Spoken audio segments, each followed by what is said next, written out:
Steve Jobs by Walter Isaacson. This is a very interesting book, and I'm going to talk about it right now. Let's talk about the entire life of Steve Jobs. So, let's start in the beginning, right? That makes a lot of sense, especially with biographies. So, what was the early life of Steve Jobs? Well, basically, we can say that he had five key events for or five key ideas that I can, you know, see from Steve Jobs on his early life and also its Apple start. The first idea is about adoption. Jobs at the end of the day was, you know, had adopted parents. He was adopted. And that's very interesting because in the book they portrayed it as a way in which Jobs felt chosen. That's kind of interesting. That obviously sparked something. Because there's some kids that, when they are adopted, are like, wow, I'm adopted. And, they just don't feel good about it. Jobs felt chosen by his adopted parents. And that definitely fueled his confidence and hunger to prove himself at the end of the day. Now, a lot of people have said that Steve Jobs was never technical. He didn't knew how to write software. He was not an engineer. He was more of a designer, more of a marketer, more of a salesman, more of a storyteller. And that's true. But reading this book, you really look at some of that technical engineering mindset that he was interested in. Like a lot of people, when they talk about Steve Jobs, they talk about all these things. Obviously, they don't say that he was an engineer or something. Like for example, this other guy, which we were gonna talk about, but he definitely had an interest on it, and that's something that when you read the book, you realize it's like, okay, so he actually was interested into this. He was actually doing something with this, and even if it wasn't the thing that he was doing all the time, he was definitely into it. So obviously, growing up in Silicon Valley, 1955, he basically grew in the perfect time where on the perfect place where technology was just starting to really ramp up. Um, so yeah, as I said, he was like tinkering with it, electronics, with his dad and neighborhood engineers. And there's this very famous story about him needing to some parts for something he was building, and then don't the way in which he acquired the parts was calling the Hewlett Packard um, CEO, right? And not only that, but he actually got a job at it, which is interesting because this like those actions, those events, like for example, that story starts to really tell you a lot about Steve, how he's gonna be, and how he's gonna basically bend him have that reality distortion field. That's how, you know, a lot of people say it in the book, reality distortion field, where he literally bends reality to its will.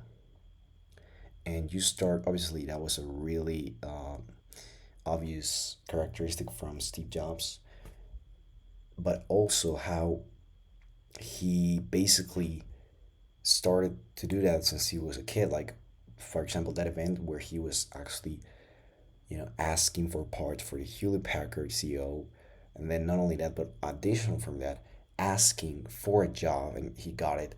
I think that's a great example of how this is something that, since he was a kid, started to really come up, right? Where he was just, man, I need this. I'm gonna get this and I will get it. There's also other stories where he was just calling like crazy 40 times, 50 times someone or investors. I think there were investors for Apple. And you start to really see how these little events start to tell you a lot about how he was. He just wanted to get what he wanted, and he was not going to stop until he got it. And that's really admirable because, not most people are not willing to do that.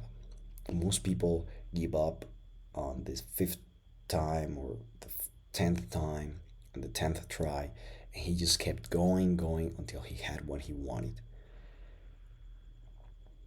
And that's something that you realize from this guy when you're like reading this, and certainly something that I realized. At the end of the day, all I'm doing right here is just saying what I realize, what in general was like obviously the intention of the author to portray about people or about stories, and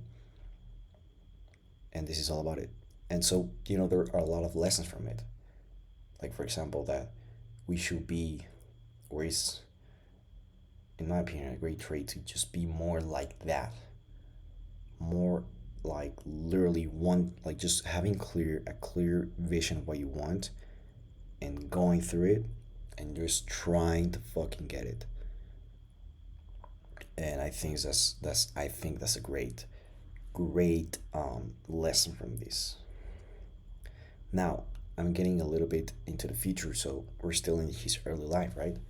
Another one, which is pivotal to his life, as well as his business, Apple, was Steve Wozniak. That was an incredible connection, and basically teaming up with Steve Wozniak was like if two, I don't know how to say it, but two parts just boom attached each other perfectly and created the bigger part, which was something perfect. Perfect team, perfect relationship, perfect, I don't know how you say it, perfect co-founders. And here obviously Steve Wozniak was the one who had the technical expertise. He was an engineer. He knew about the electronics. He knew about hardware. He knew about software. He was the real guy who knew about everything about technical, right? Jobs had the vision. He had this other part, which is equally important. And as I said, when you really combine those two, it's something incredible. I remember this reminds me of Naval Ravikant. He's a great thinker, great entrepreneur, great philosopher, too. How he was saying in an interview, I don't remember which one specifically, but he was basically talking about this. You know, how great founders, like, in order to really have a great team or a great team of founders, you need someone technical, someone that has a vision. Obviously, he gave the example of Apple with Steve Jobs and Steve Wozniak. But also, something that he said was that something more difficult and something that is even more valuable for a person is to have both. So, an analogy in relation to this would be someone that has the technical expertise of Steve Wozniak and also someone who has the vision of Steve Jobs. If you have both, wow, that's crazy. Because now you have like two superpowers. And if you're really good at both, that's incredibly rare. And that's just great. So that I think that's another lesson that I can get from this. Like trying to strive for those two. Obviously, being realistic and being like, okay, which one I think I'm best at. But also trying to strive for those two, because when you have someone that is really good at both, incredible things happen. You know?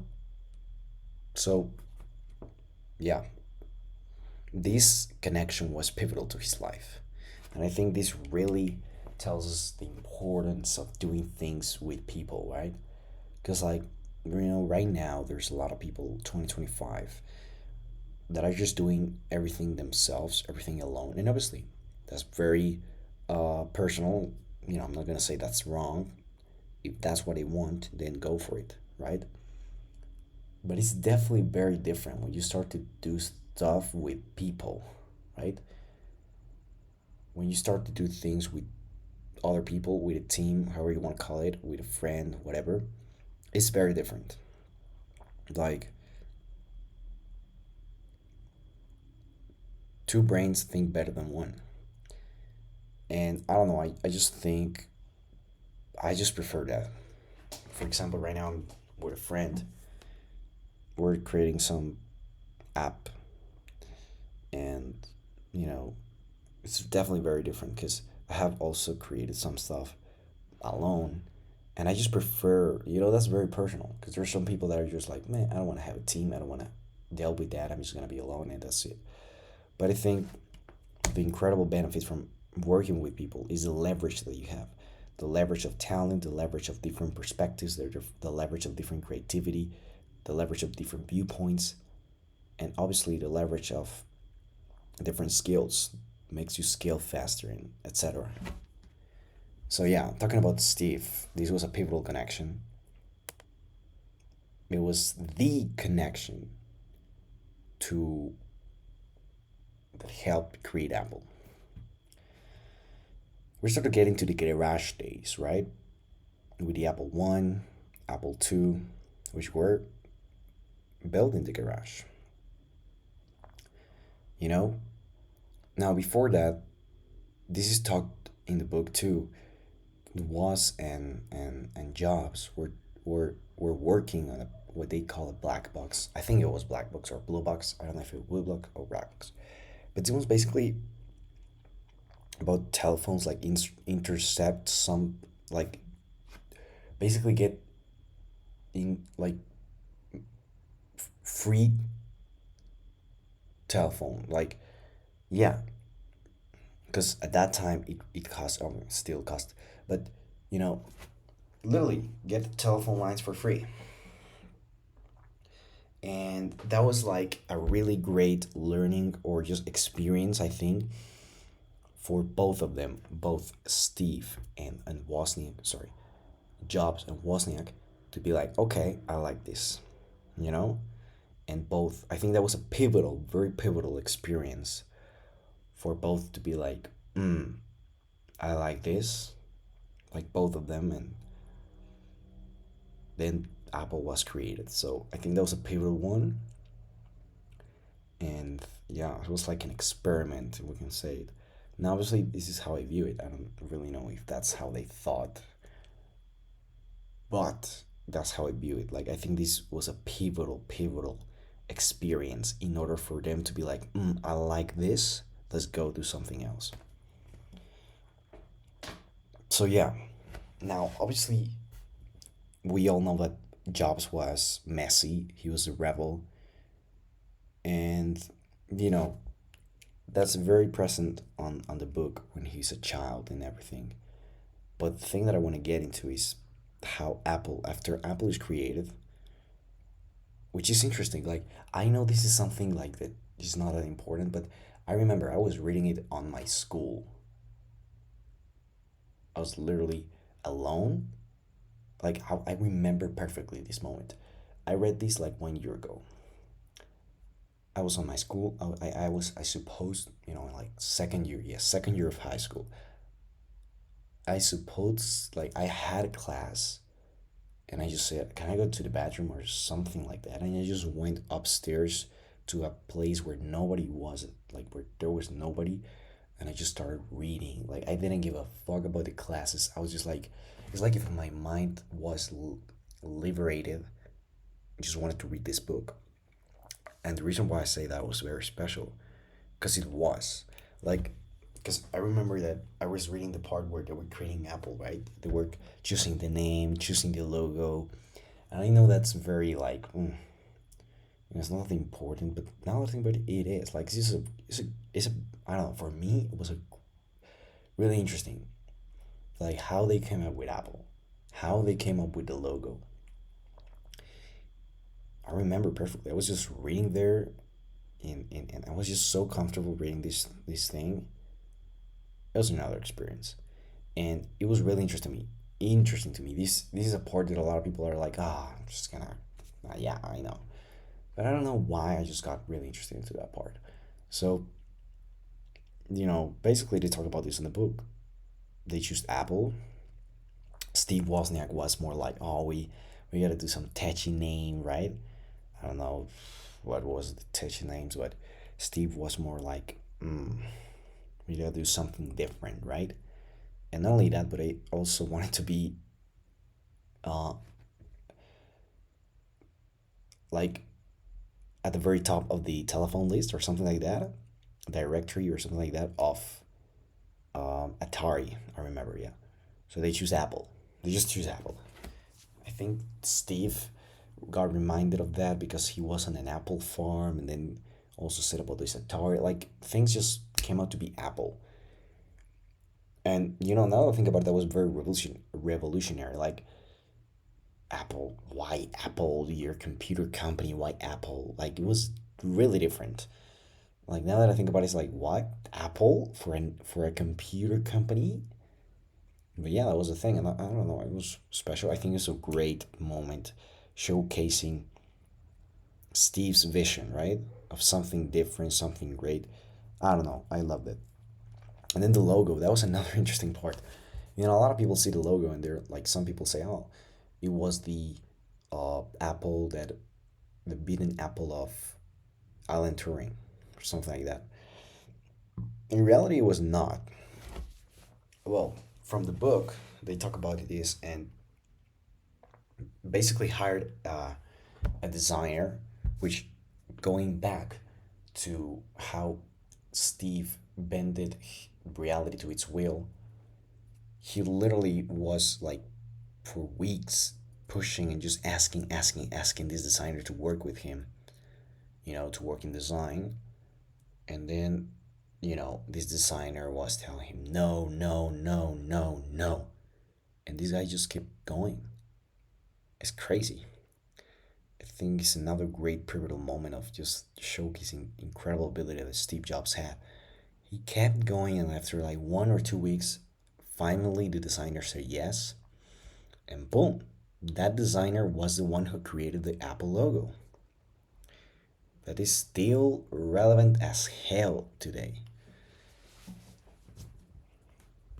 Yeah. Now, I remember from like the designer created like three logos or something like that. One was an apple, like a normal apple, literally, without being bitten. The other one was an apple that was with a bite, and another one that I don't remember was had to do something with apple.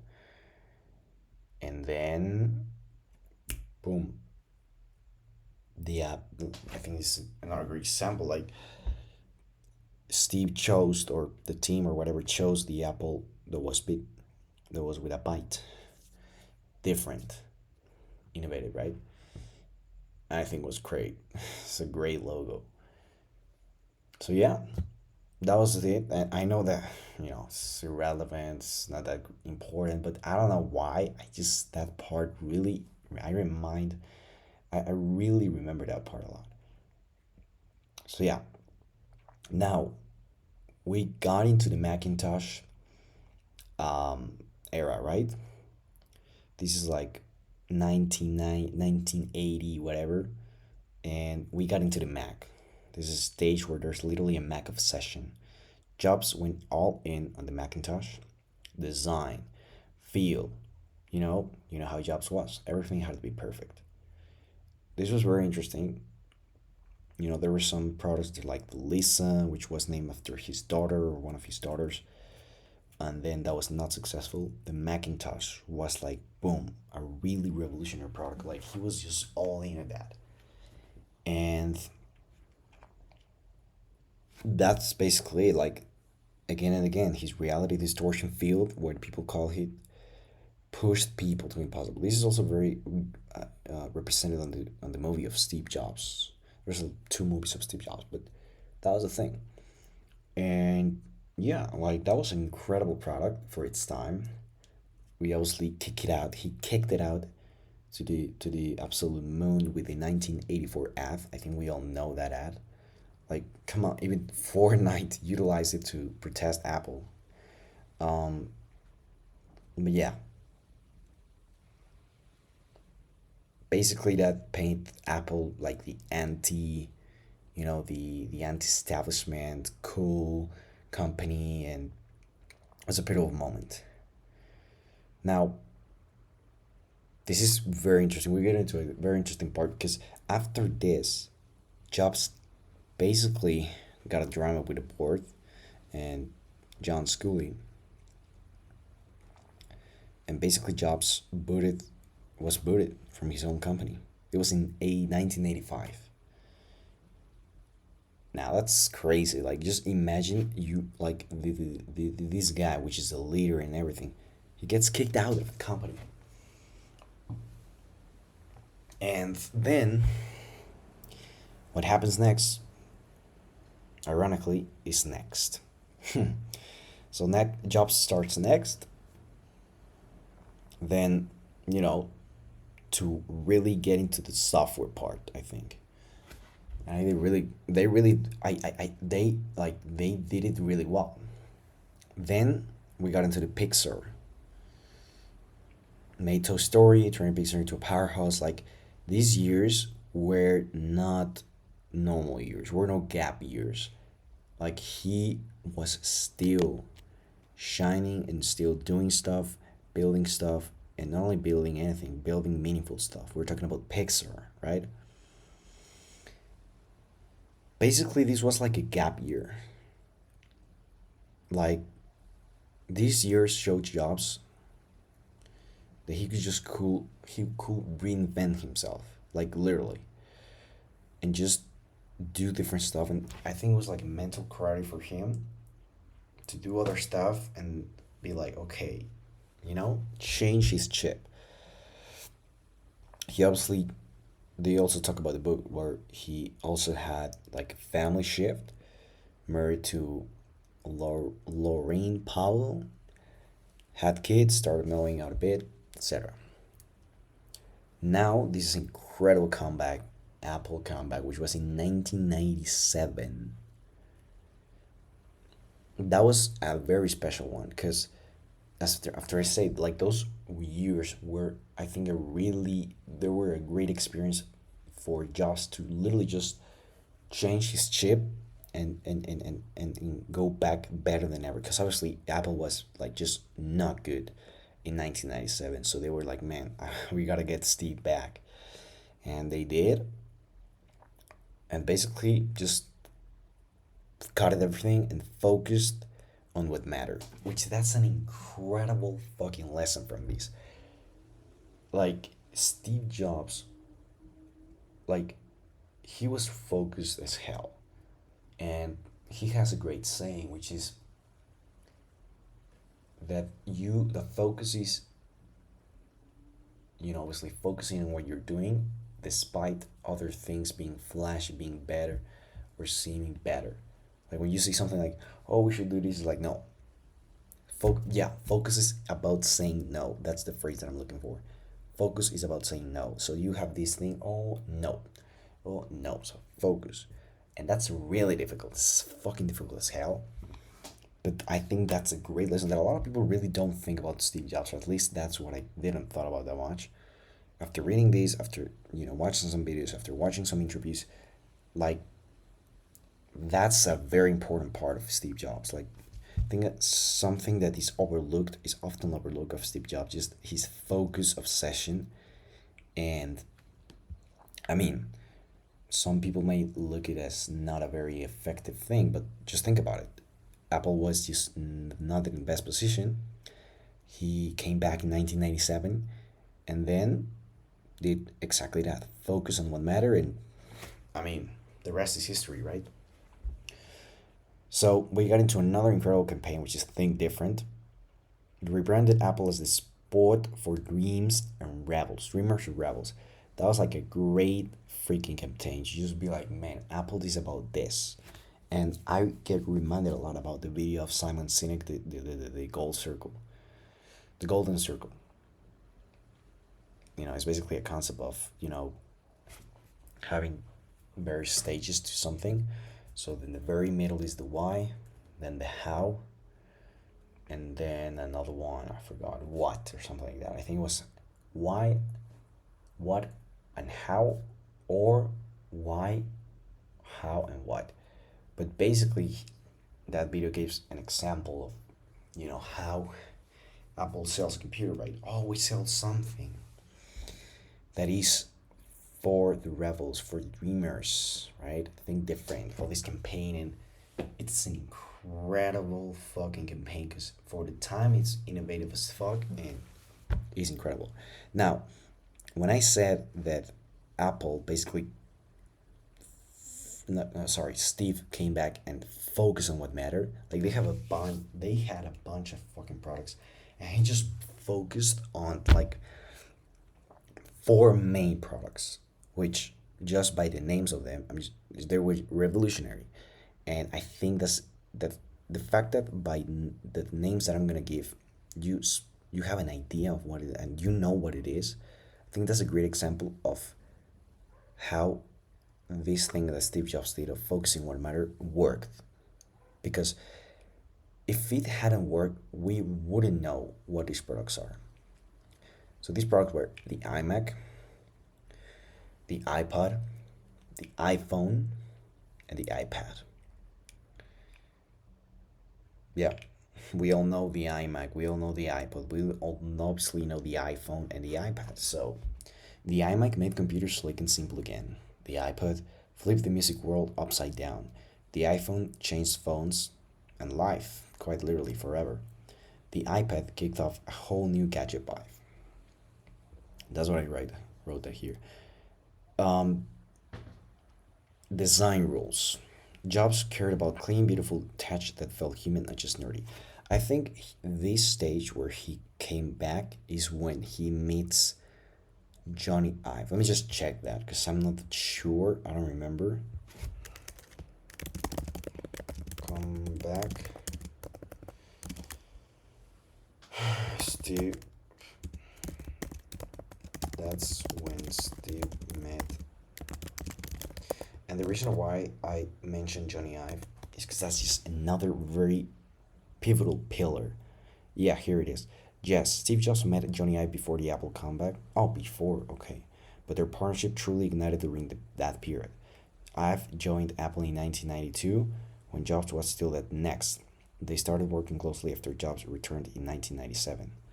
Isaacson's book highlights how Jobs spotted Ive's design genius early on, and their collaboration shaped Apple's iconic products. Ive's obsession with simplicity meshed perfectly with Jobs' vision, making them a powerhouse duo. Yeah, so I think this is another pivotal. I already talked about a pivotal connection, which was Wozniak. I think this was another pivotal one, Johnny Ive, because like here is someone, Johnny Ive, who literally was very connected with the vision of Steve, and then by being very connected with the vision of Steve Jobs, it was like a freaking incredible support to just bring that vision to the world. And yeah, that was it. That was quite something. So yeah, that's definitely another pivotal connection, and I think another argument that I should say, in my opinion, about why finding the right people super fucking incredibly important, like crazy, crazy important. Yeah, so that was it.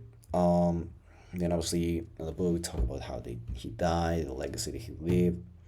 You know, they also talk about different things like personal stuff of of Steve Jobs, some of the big picture, it's like family ties, married life, the kids, his daughter Lisa, which was quite controversial.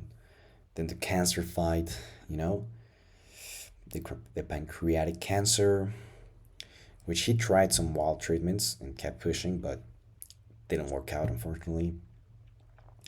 Obviously, how crazy and inspiring he was, and also how he could be a total pain in the work.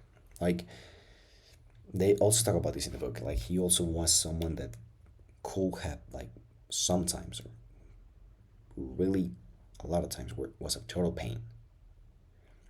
And this is an argument. This is a very interesting argument. So there's people that are like, man, this is what's need to be done.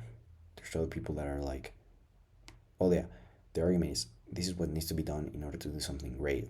Other people are like, well, you could do that great thing without it. And it's a very interesting argument. I think it really depends on the person and on the person. Because for example, Steve had just had something that just made it work that way. Other people, if they want to replicate Steve or what Steve did, it's just not the same. It's not the same. So I really think it depends on the person. Because there are some people, for example, Steve did it. They did it, right? They were a pain in the ass in the work, but they did it. And there's other people that also are a pain in the ass. They don't do it. So I think it really depends on the person. But yeah, it's a very interesting argument. Um, yeah, like this is not only about selling. He didn't just sell stuff. He basically rewrote how we live and play. Like there's something. Some people have it call it vision, creativity, whatever. But he definitely had something that just made it seem different, right? And I think that's a great. I think this guy's a great inspiration just to convert something into something more than that thing. Like for example, the phone converted more than just a phone, like he did with the iPhone, and with a lot of things. Like for example, I'm gonna give an example. Elon Musk, right? Elon Musk is doing wild things. He's building rockets. He's doing electric cars. He's all also doing sustainable energy with solar panels, everything. He's doing Starlink internet from the satellites, from the fucking sky. He's also gonna do humanoid robots. That's crazy. Like Neuralink, that's even crazier. Control your computer, control everything with your mind. Wow. So you have these crazy things, and the thing that Elon Musk misses, I think, is this incredible ability and skill that Steve had of presenting something, of showing us and showing the world something different, right? Something more than just the, what it was. And that's something that I really think is like Elon Musk misses. Because imagine, like, you have these freaking products which are Starlink, internet from satellites. You have humanoid robot. You have Neuralink, brain chips. Wow, that's crazy. Like, imagine if Steve Jobs was presenting those things. Boom. Because Elon just says it as it is. Oh, we have Starlink. We have internet, satellites, and satellites in the sky. We have Neuralink. Blah blah. Blah. It's his thing and he's working for him clearly. But like, imagine if he had that ability that Steve had to just show us something completely differently as how normally people show it. I think that would be pretty cool. So I think this is a great inspiration to just have that. I don't know how to say it. Some people say it's storyteller vibe and vision to just present it in like in a different way, right? I don't know. Um, you know, innovation, grit, vision. That's like takeaways from this. And the reason why I'm doing this is because a lot of people say sleep just that's very cursing or like whatever you say. I think it's a great story, not only to just know about this guy, but also to be like an inspiration, not someone to copy, not someone to be like. It's not like, oh, I want to be the next Steve Jobs, which is this is something recurrent on the head of the on the heads of a lot of people. It's not about I want to be this guy. It's like I want to take these traits from this guy and be myself, be me with these traits, right? Which is going to give you crazy leverage. So I think this is a great story, and to just take inspiration from, right? Take the right, take the wrong, whatever you want to take. But I think it's great. It's definitely something that everyone should read at least once. It's definitely a story that everyone should know about. And obviously you can go to your conclusions. These were mine, right? Big risks, big wins. He bet on wild ideas and changed the game, quite literally. He was flawed, brilliant in a mix that makes you think about leadership. His stats shaped how we connect and create every day, and it was definitely an inspiration fuel. Push hard, think different, leave a mark. This story got that fire. Yeah, that's what I can say about this book.